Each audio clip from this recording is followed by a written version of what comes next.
A controversial high-voltage power line project in Midtown has gotten the green light from the Arizona Corporation Commission.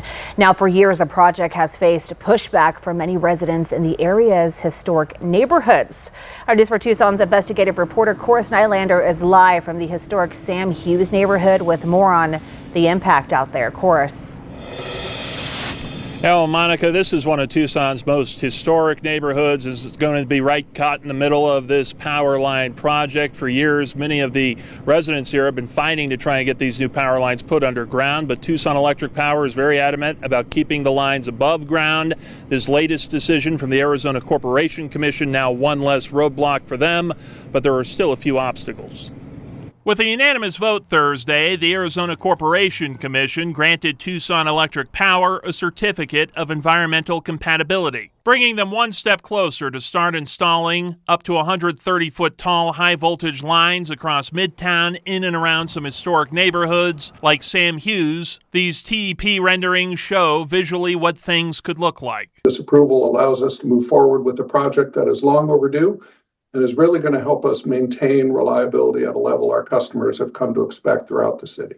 The project has been in the works for a decade now. Joe Solkowski is a spokesperson for TEP.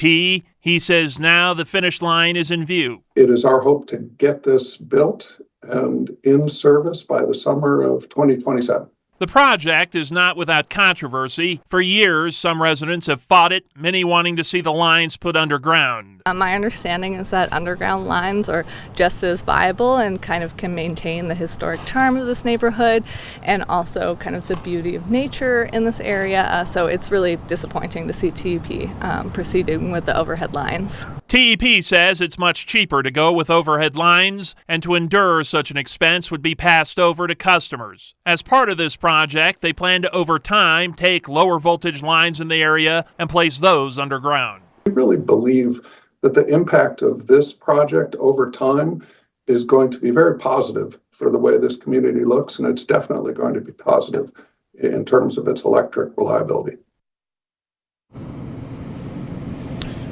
And so now one of the main issues that TEP still has to try and get sorted out is getting some approvals from the city of Tucson in these areas they call gateway corridors.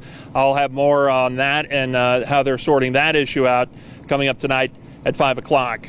We're live from Midtown tonight. Chorus Nylander, News 4 Tucson. All right, Chorus, thank you.